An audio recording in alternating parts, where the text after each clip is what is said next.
is Kyle Meredith with the Weekly Feed. I'm sitting here on a hot, humid day in Dragonfly Alley. It looks like Dragonfly Island with nice. Kelly Hogan. Anyway, let's actually introduce you, Kelly Hogan. How's it going, everybody? It's Hogan here on a hot day with the Dragonflies. Yeah. She's made herself a nice juiced homemade smoothie, and I've got bourbon. So now the scene's set up. This is how it's going to work. I had bourbon before I found the juicer, so yeah, it's a little up, a little down. I'm feeling a little Elvis Presley right now, but when I saw the juicer, I'm like, I'm going to stay alive another day. So thank you, Forecastle, for the juicer. You know they can go hand in hand. They don't have to be separate. Yes, I know. I'm trying to be cool. I would, I guess, you're going to get a lot of welcome backs. Not that you've been gone, but it's been a long time since we've seen you as Kelly Hogan. Yeah, I've been really, really busy. I've been busy. I lived in Chicago, and I played with Neko Case, and so her last two records just kind of, busted out.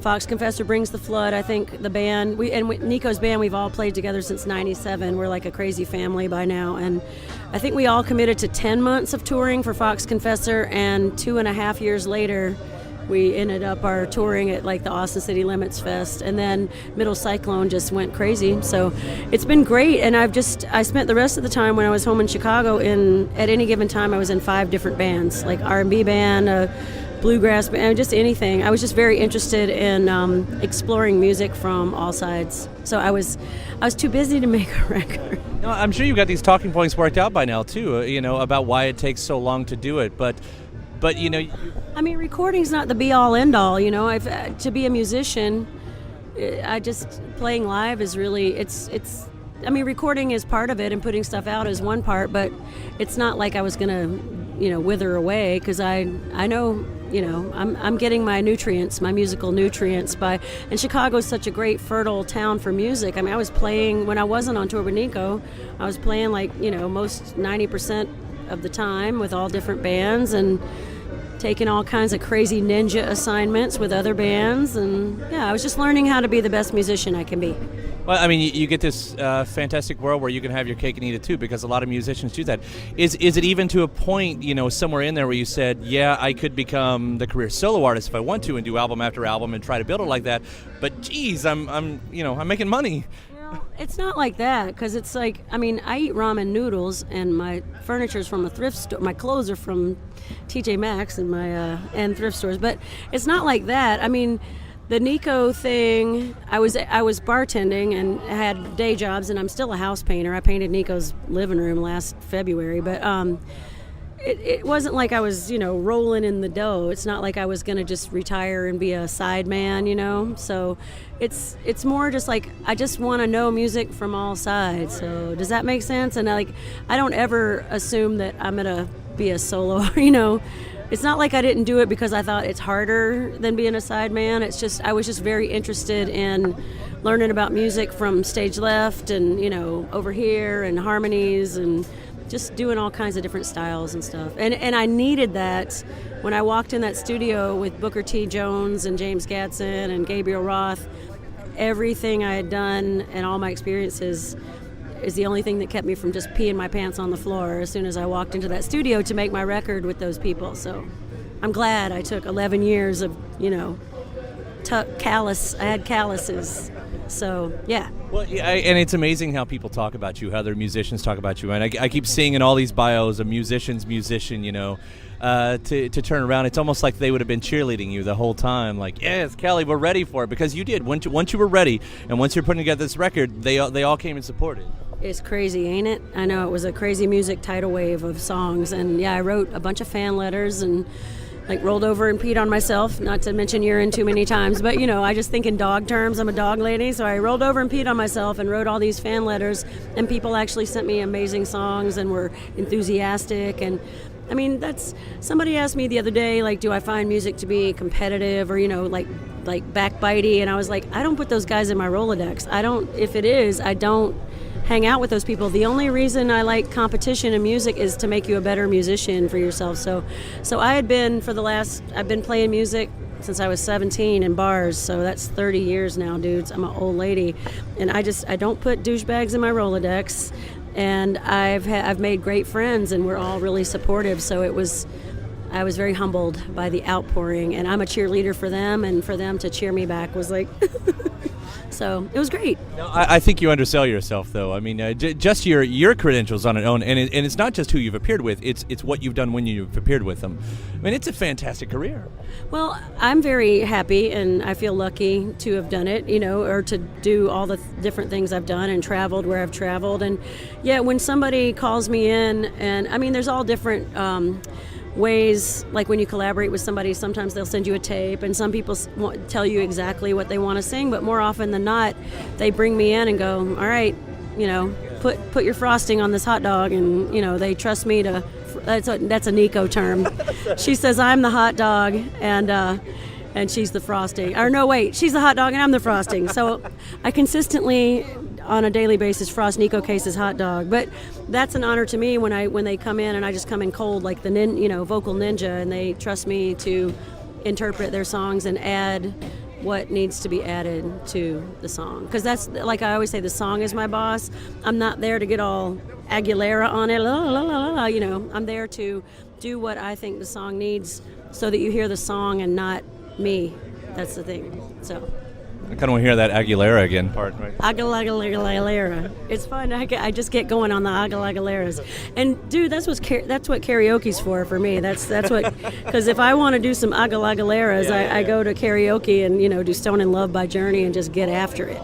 Was there ever to a point though where you said, I mean, you collaborate with people and you have people writing songs for you on that, but how are you as a songwriter yourself? And was that a conscious decision to say, this isn't my strength, or I'm so grateful that you guys have given me songs that I want to take that? No, the whole idea, and it goes back to, I love Andy Calkin, who's one of the heads of Anti Records. I can't even believe him on that label. I mean, and you can tell by the roster and the output of that label that it's driven by a love of music. It's not a mercenary label or, a hit.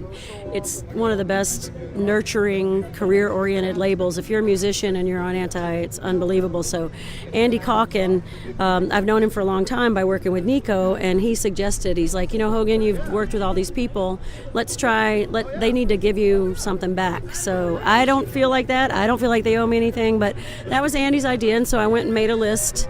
I did go through my Rolodex of nice people that I've worked with for a long time, and asked them. So yeah, it was like just the focus of this record for I've collaborated, so they were sort of giving me back some ammo. And as a songwriter, I mean, I've always said I have a shrinky little tic-tac wiener as far as songwriting goes, but I'm trying for my next record. I'm actually starting to write some songs, so we'll see what the crash and burn factor is going to be next time. But I like that time-honored tradition of that's how it was done. Songwriters wrote the songs and the singers interpreted the songs, and we were sort of the conduit, as it were. And that's what every day I wake up and I think about that. I don't wake up thinking about writing songs per se, although I do have a Tumblr. I've really enjoyed writing stuff on my Tumblr, and but the songwriter, as Sally Timms from the Mekon says, the songwriters do it so much better than I do. So it's to me, it's a time-honored tradition of interpreting songs. So hey, look who's here. It's the hot dog. Speaking of someone in your Rolodex, this is Neko Case who just said it. They have a juicer, man. Oh my God, that's good. I know. I had some. That was delicious. We've been talking about bourbons and juicing, and then some songwriter stuff as well. I know. I didn't want to just come in and be like, "Hey, what are you doing?" Right over look, well, this is great. It's like the verite. Hi, look who's walking by, and that joining us in the grotto. In the grotto, look at the woman who's that hot woman in the babushka? Why, Neko Case. Welcome to our picnic table here in Dragonfly Alley. Why, thank you. How's things going with you? Good. I just drank about 9 iced teas. Woo! I'm ready to function. Get wild. Have you put this stuff in your iced tea yet? I don't really drink. You don't go there, dude. I get a hangover in like 6 minutes. I love bourbon, but I would have to go to bed. Yeah. I'm a pussy, is what I'm saying to you. This interview is already everything I ever hoped it would be. It's like, how many times can I get these two gals to cuss on the mic? And yeah, we're not sure what your market is, and we're sorry if there's bleeping. I will but try not to cuss. We're, Rusty Warren, knockers up, man. We work blue. All right. We've been talking about songwriting, and especially being a side man, side woman, side person, however we do this. But it's half your life too, and there's that whole transitioning back from being in a band to being in the front to being in a band to being in the front. You know, does it take too much effort just to go back and forth? Nope, it doesn't. One feeds the other, and like, I don't know, with the New Pornographers, my solo band and the New Pornographers have existed the exact same amount of time, pretty much. Like, in Vancouver, everybody played in each other's band, and in Canada in general, the population is really small, so there's a great pool of musicians, but there's not as many of us as there is everywhere else, so you kind of have to double up. So it doesn't feel weird at all, and it's the only way I've ever known to do it. So it just makes it nonstop. And for someone, I mean, I feel like you're not exactly homeless, but I don't know that you have a home. You live everywhere all the time. Yeah, I live in Vermont right now, and I hope I won't be moving again anytime soon. Yeah. So you found your spot? So yeah, I love Vermont. I live on a farm. It's nice. It's beautiful. It's a gorgeous spot. But yeah, we have very impressive collections of little shampoos. Yes, we are always on the move. Yeah. Yeah, and country living, actually. Neko cases and country living. Yeah, that was kind of hilarious that happened.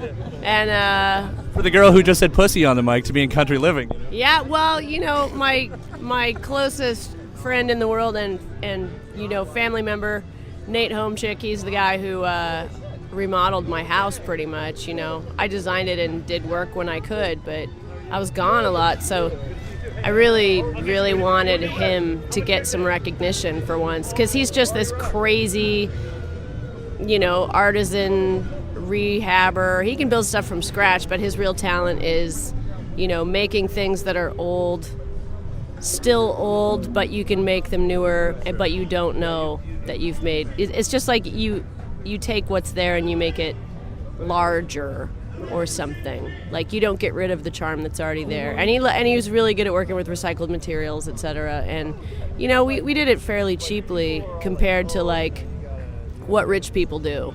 And generally in those situations, you know, somebody hires somebody to do everything for them, and then they hang out with their Cocker Spaniel in the photo. So I was really excited that this person that I work with all the time and have known forever was going to get some, you know, large-scale attention for his amazing abilities. You know, it's like I'll be on the road and I'll come home and he'll be like, "Hey, I built a half pipe in the barn." Yeah.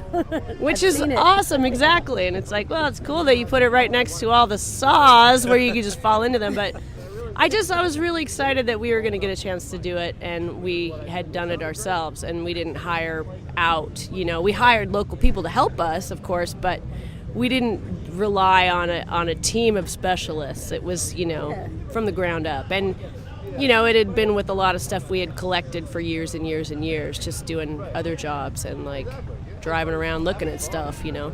I like the way Nate, like, will take, you know, it's like he's interpreting songs in a way. Exactly. He takes the old stove and then he interprets it, and it's, you know, makes it functional, makes it sing. But yeah, he's a bad man. Nate Homechick. Look how you guys just routed that all the way back to music.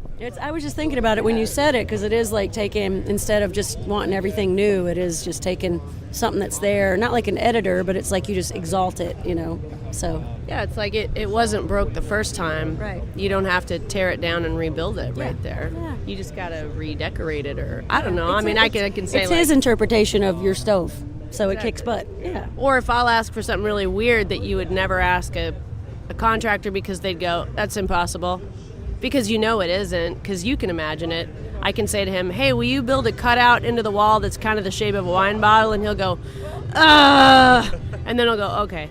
And he figures it out in like 8 minutes. You know, it's amazing. So that exists. Yeah, like you can actually do anything with It your exists, interior. and it's beautiful. Yeah, he's a bad man. I'll put it in a magazine for us to see. Actually, it made me think of something, and it's one of those interviews about interviews type of questions and everything. But, you know, as we're talking about housing and everything, do you guys just actually, when a plumber comes home, a plumber might not want to talk about plumbing for the rest of the day, but when you guys are off stage, you have to talk about music nonstop. I mean, is that accurate? And are you ever just ready to go, guys?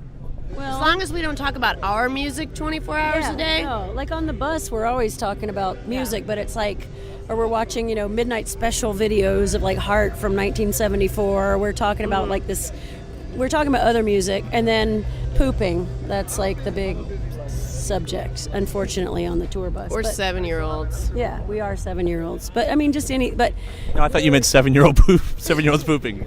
it feels like that sometimes. How long has it been? We poo with the joy of 7-year-olds. We don't do. like there's nothing that we can't find. We some come out of the porta intense john. joy I in. stuck the landing. Yeah.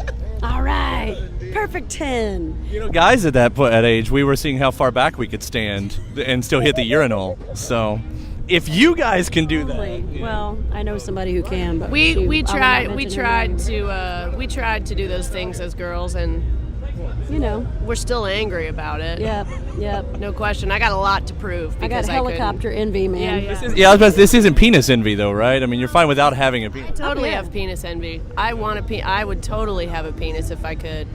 The world is a lot easier when you do. And It's not like you can't work what you got, though. well, No, we succumb. You know, you can win. It's not hard. I could probably get one made surgically and stuff, but it wouldn't be I the know same. you can. Yeah. You know, it's just that there's a lot of stuff that You're that never you think. alone. You always Yeah, got a little buddy. I know, Yeah. and like, you know, not Boys that and their I'm toys. Not that I'm not into my own little buddies, but like, there's just a lot of stuff that people don't go. But you're a when you have one. But you're a, or you can't do the. Why would you wanna? Yeah. You're a girl. You're a Yeah, girl. You're a girl. You're a girl. Yeah. You think I don't fucking know I'm a girl? Yeah. Jesus Christ. I know what to buy you for Christmas. I wasn't even going to buy you anything, but now I'm going to get a prosthetic penis made for you. Well, It's not the same. yeah. There's some world changing, but anyway. Well, you have Tom Gable right now from, against me doing it the other way. You know, he's getting rid of his. Yeah. That's some brave shit that I Yeah. just stand up and salute like I the do, American too. flag. That I'm like, is- you are awesome. Yep. Get Amen. That is because that's hard. That's a hard Yeah. road to hoe. That is so not letting yourself down in the most like basic and heroic way I can imagine. Yes. Kudos. Just saying, you know, that's somebody from our side, who's saying, you know what? No. You gonna grab it? Look at that guy. That's a good one. That's beautiful. I know. Sorry, we're bug nerds. Nature nerds. Nature nerds. Obviously, a non-video interview. Ladies and gentlemen, there's a gorgeous spider. Do you know what kind that is? It I looks like a don't. little He's a- crab. I It's know a he jump- looks like a crab. He's like a mock scorpion or Yeah, something. I know. He's It's cute. beautiful. And he hops really well. He's Shout not one out. of those webby things. No, He's it's like the kind that comes in your bouquet of flowers and like, ooh, I Yeah. love him. Right on to you.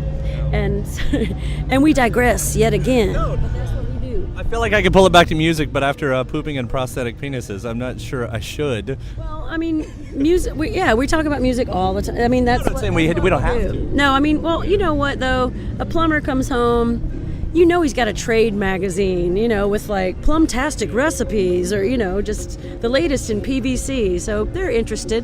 If anybody that's into what they do is interested, and I'm sure they'll talk your ear off.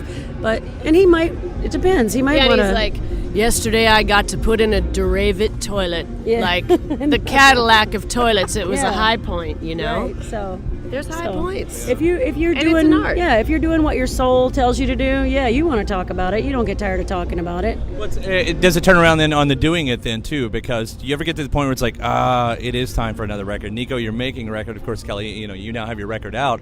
But do you get to the points like, I've got to make it, and do you put it off or do you jump right into it? Or I guess there's always that happening naturally. But do you have to make yourself at any point? Especially this long. I mean, you guys have been doing this for a little while now. I have to work really hard to make myself right now.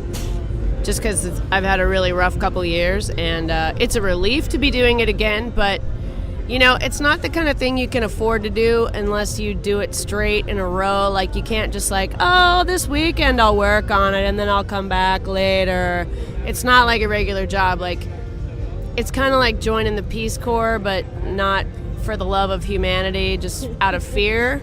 And so not everyone's like that, I'm sure, but the sound of your own voice, if you're a control freak, starts to sound like your fingernails on a chalkboard. It's horrifying. At least mine. It's confronting, yourself in a bunch of ways. So You guys, Slower than most people, though. Like, it takes me a long time.